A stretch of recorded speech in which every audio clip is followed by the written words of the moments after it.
Hai teman-teman, selamat datang kembali di channel Aura X Movie. Bagaimana kabarnya? Saya berharap semua dalam keadaan baik-baik saja ya.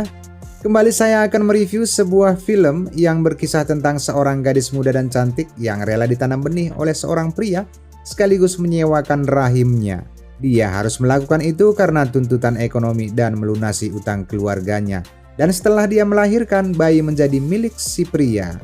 Bagaimana kisah selanjutnya? Oke, tanpa berlama-lama, langsung saja kita melihat alur ceritanya. Kisah berlatar pada tahun 1837 di Prancis, dan kisah akan berfokus kepada seorang gadis muda dan cantik bernama Elizabeth. Elizabeth dan Charles pertama kali bertemu di ruang tertutup milik Charles. Mereka berkomunikasi namun tidak melihat satu dengan yang lain, karena Charles berada di belakang layar. Setelah perkenalan singkat, padat, dan jelas mengenai status kegadisan Elizabeth, Charles memutuskan akan menanamkan benihnya pada Elizabeth. Perkataan yang begitu jelas dari Charles membuat Elizabeth merasa sedikit tidak nyaman, tetapi dia menerima pekerjaan itu karena tekanan keuangan. 3 hari berikutnya, Elizabeth ditempatkan di sebuah hotel terpencil, di mana ketika dia memasuki sebuah ruangan, seorang pria tampan telah menunggunya di dalam hotel. Elizabeth tampak sedikit gugup, namun dia tidak menunjukkan rasa khawatir yang berlebihan di saat obrolan ringan yang terjadi antara mereka. Kebersamaan mereka cukup singkat, hanya 3 hari dalam 10 bulan, dan setelah bayinya lahir, mau itu berjenis kelamin laki-laki atau perempuan, Elizabeth akan dibayar sejumlah uang sebesar 500 euro. Di mana jumlah itu terbilang besar pada masanya. Di samping itu, Elizabeth juga harus mematuhi beberapa persyaratan, yaitu Elizabeth harus merahasiakan kebersamaan mereka. Dia juga harus memutuskan hubungan dengan bayinya dan Charles nantinya, dan sebisa mungkin dia menjauh dari keluarga Charles. Setelah mendengar persyaratan itu, Elizabeth hanya terdiam. Dia seolah-olah tidak punya masalah dengan perjanjian itu, dan mulai melepas seluruh pakaian, memperlihatkan tubuhnya yang sangat terawat, dan dapat dipastikan tidak ada lelaki di dunia ini yang akan menolaknya. Di saat pertama kali Charles membobol gawang Elizabeth, dia hanya berbaring di tempat tidur dan membiarkan Charles melakukan keinginannya. Walaupun tidak ada perbincangan yang hangat di antara mereka, Elizabeth tahu bahwa Charles adalah pria baik yang memperlakukan wanita dengan penuh rasa hormat. Dan ketika kedua kalinya mereka melakukannya, Elizabeth terlihat semakin santai dan menikmati. Walaupun air mata menetes di pipinya, itu karena dia malu tidur dengan pria yang baru dikenal. Apalagi dia tidak memiliki sedikit pun perasaan terhadap Charles. Kemudian pada malam yang ketiga, hubungan mereka tampak sedikit berubah. Mereka mulai mengembangkan hubungan yang penuh gairah. Elizabeth juga melepaskan hasrat terdalamnya yang beberapa hari ini tidak diperlihatkannya kepada Charles. Aliran kenikmatan yang menggebu-gebu langsung masuk ke hatinya. Scene melompat 10 bulan kemudian, di mana Elizabeth melahirkan seorang bayi perempuan. Kebahagiaan dan kesedihan datang bersamaan memenuhi hati Elizabeth. Karena belum sempat dia melihat paras cantik putrinya, bayinya langsung dibawa pergi oleh pihak keluarga Charles. Tidak ada seorang ibu di dunia ini yang sanggup menahan kesedihan ketika tiba-tiba berpisah dengan bayi mereka. Dan itulah yang dirasakan Elizabeth. Waktu terus berputar, hari terus berganti, dan tahun demi tahun berlalu. Putri Elizabeth semakin tumbuh besar. Setiap kali ulang tahun putrinya tiba, dia akan menuliskan keinginannya di buku sketsanya dan mengucapkan selamat ulang tahun dari jauh. Keluarga Charles memiliki tanah yang luas. Ayahnya bernama Lord, istri Charles bernama Amy yang lumpuh akibat kecelakaan menunggang kuda, dan adik Amy bernama Susie yang menjalankan rumah tangga keluarga besar mereka. 7 tahun berlalu, Elizabeth akhirnya mengetahui kabar putrinya. Dia segera pergi menemui putrinya sebagai baby sister. Dia mengetahui dari para pelayan di rumah Charles bahwa putrinya bernama Louisa. Louisa adalah anak yang kesepian dan keras kepala. Anak ini sudah mengusir 3 baby sister dalam waktu yang relatif singkat. Dia tidak bisa diarahkan oleh siapapun dan selalu membantah. Dia senang menyendiri dan sering mengunci diri di rumah danau milik ayahnya. Ketika Louisa pertama kali bertemu dengan Elizabeth, dia sama sekali tidak menunjukkan sikap ramahnya. Bahkan dia menyuruh Elizabeth pergi. Elizabeth tidak kesal dan bisa menerima perlakuan angkuh putrinya. Elizabeth malah menguatkan tekad untuk tetap tinggal dan menjaga tumbuh kembang putrinya. Esokan harinya, Charles kembali dari perjalanan bisnis. Namun saat melihat keberadaan Elizabeth, wajahnya penuh dengan keterkejutan. Kemudian dia meminta Elizabeth segera pergi, tapi Elizabeth mengatakan dia tidak bisa melupakan suara tawa putrinya dan semua yang terjadi ketika putrinya lahir. Charles sangat marah kepada Elizabeth karena melanggar kesepakatan mereka. Tapi menurut kontrak yang sebelumnya disepakati Elizabeth dengan Susie, dia harus membiarkan Elizabeth melakukan tugasnya sebagai babysitter selama sebulan. Charles kemudian bercerita pada Elizabeth tentang apa yang terjadi 10 tahun yang lalu pada keluarganya, di mana istrinya mengalami kecelakaan. Dia kemudian menemukan Elizabeth demi menjaga pernikahan dan melanjutkan garis keluarga. Tetapi dia tidak pernah menduga bahwa takdir akan mempertemukan mereka kembali. Babysitter yang paling mengerikan adalah babysitter yang mengambil cat dan menuangkannya ke wajah anak-anak, dan itu yang dilakukan Elizabeth ke Louisa. Itu terjadi ketika si anak tidak mematuhinya, lalu dia menuangkan secangkir cat ke wajahnya sendiri. Elizabeth memenuhi permintaan ayah Louisa untuk mengajarinya dengan baik. Itu berarti selain sebagai babysitter, Elizabeth juga berperan sebagai guru bagi Louisa. Sebagaimana Elizabeth menghukum Louisa, dia juga melakukan hal yang sama pada dirinya sendiri. Tetapi apa yang ingin dia ajarkan pada Louisa jauh lebih dari apa yang ada di buku. Louisa telah menarik diri sejak dia masih kecil. Penyebabnya adalah kurang kasih sayang dari ibunya. Louisa adalah anak manja, cuek, dan keras kepala. Tidak mendapatkan kasih sayang dari siapapun kecuali ayahnya. Elizabeth juga terkejut dengan kurangnya kendali Charles terhadap Louisa. Louisa menolak semua bentuk disiplin yang diterapkan dalam pengasuhannya. Charles sangat memanjakannya sehingga dia mengembangkan sikap yang tidak baik dan kepribadiannya menolak belajar pada hari pertama kelas. Dia juga merendahkan dan mengejek Elizabeth. Ketika Elizabeth menerima perlakuan itu, dia mengunci Louisa di ruang belajar. Tidak peduli seberapa banyak dia menangis. Tapi Charles tidak tega melihat putrinya yang dikurung. Dia sangat marah sehingga dia segera meminta Elizabeth menghentikan pelajarannya. Namun sikap Elizabeth juga sangat tegas bahwa semua yang dia lakukan demi kebaikan Louisa. Setelah 2 hari bersama, Elizabeth menemukan bahwa Louisa telah lama diabaikan.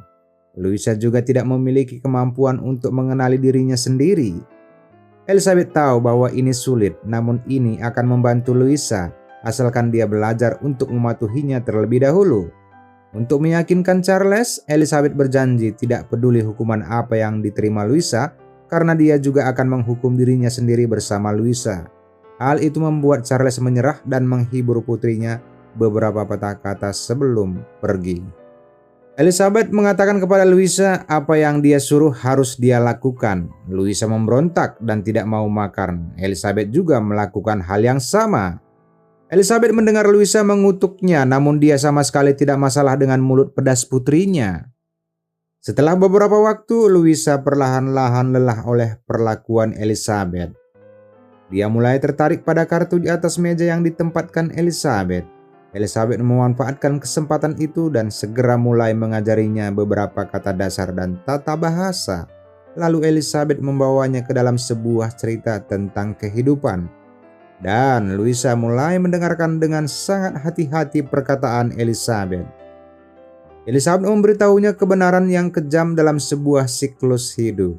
Dia mengatakan bahwa begitu Louisa tumbuh dewasa, semuanya akan meninggalkannya karena Louisa adalah seorang wanita. Ketika Louisa menikah, semua miliknya akan menjadi milik suaminya.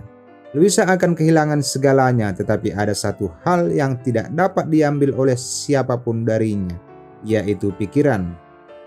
Elizabeth berhasil mengarahkan putrinya dengan kelembutan dan cinta. Louisa mulai berhenti menolak kelas dan mulai belajar.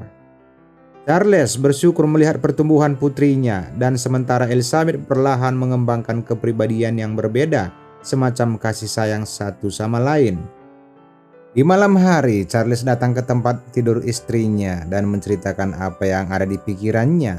Selama beberapa tahun, dia hanya berbicara tentang isi hatinya kepada istrinya yang tidak sadarkan diri. Tetapi kali ini pikirannya berkelebat dengan bayangan orang lain. Saat itu, Elizabeth juga mempunyai perasaan yang tak bisa diungkapkan dengan kata-kata terhadap pria yang telah membeli keperawanannya. Dia melihat Charles berenang di danau dan diam-diam mengagumi tubuh Charles melalui kaca yang sedikit buram. Lalu tanpa sadar dia membelai lehernya. Jelas sekali cintanya membara. Kemudian mereka berdua bertemu di ruang kerja. Malam itu Charles berinisiatif untuk memberitahu Elizabeth tentang kejadian 7 tahun yang lalu.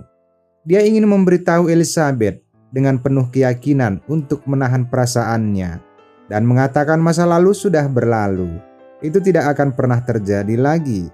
Walaupun dia bisa menipu orang lain, tetapi dia tidak bisa menipu perasaannya. Ketika mereka berdua melakukan kontak mata lagi, perasaan batin mereka langsung tercurah. Malam itu mereka benar-benar bebas dari kekangan moral untuk mengekspresikan perasaan cinta yang telah lama terpendam. Sementara Louisa yang sensitif memata-matai hubungan ayahnya dengan Elizabeth. Kemudian Louisa berjalan di danau yang membeku, namun es tiba-tiba pecah dan dia jatuh ke dalam air. Elizabeth yang melihatnya segera melompat ke dalam air es. Dia menggunakan tubuhnya untuk menerobos celah es dan menyelamatkan Louisa. Meskipun Elizabeth baby sister sekaligus sebagai guru Louisa, tetapi tindakannya tidak dapat menyembunyikan identitasnya sebagai ibu kandung Louisa. Setelah itu, dia berjanji pada Louisa yang sedang tidur bahwa dia tidak akan pernah meninggalkannya. Seiring berjalannya waktu, Louisa perlahan mulai curhat kepada Elizabeth. Dia tahu bahwa wanita yang berbaring di tempat tidur bukan ibu kandungnya, tetapi dia akan pergi menjenguk wanita yang sakit itu setiap hari. Dan Louisa menyukai pavilion danau karena dia berpura-pura memiliki ibunya di ruangan itu, dan juga membayangkan bahwa dia tinggal bersama ibunya di musim dingin di waktu banyak turun salju. Ayah Charles yang bernama Lord telah kembali dari perjalanan bisnis. Lord terlahir berkepala dingin dan menikmati segala macam aktivitas mewah. Lord kemudian mengadakan pesta Natal tepat setelah dia kembali. Charles tidak pernah suka berdansa, tetapi ketika dia bersama Elizabeth, mau tidak mau dia melingkarkan lengannya di pinggang Elizabeth dan berputar di sekitaran ruangan. Setelah itu hubungan mereka berkembang pesat.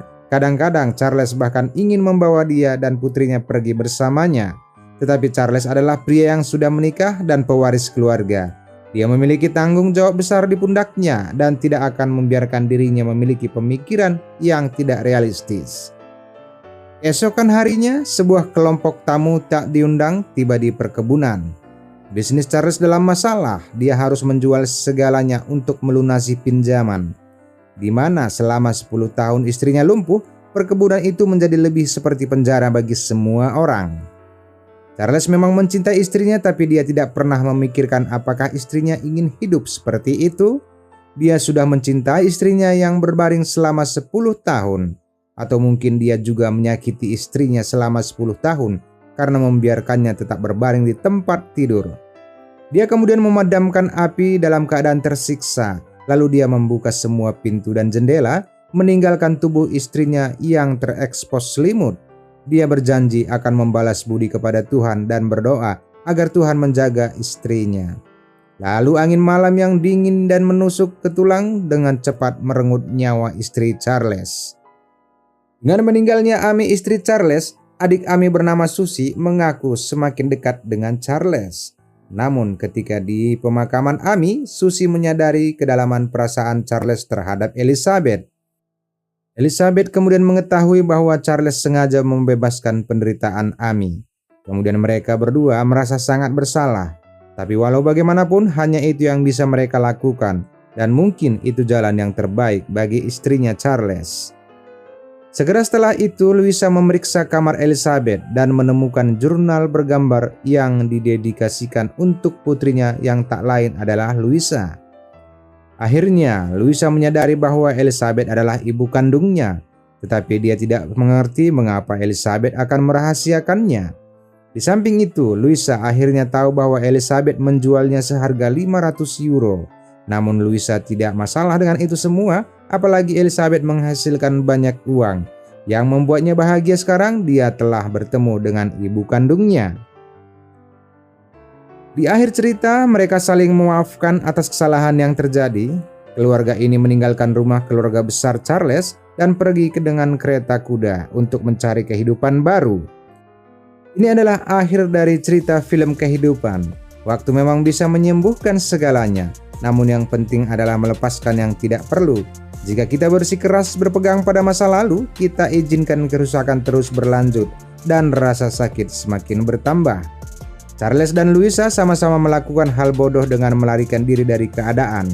Untungnya mereka bertemu dengan kekasih dan ibu yang kuat seperti Elizabeth, sehingga masa lalu mereka yang menyakitkan dengan cepat terputus oleh ujung tajam cinta.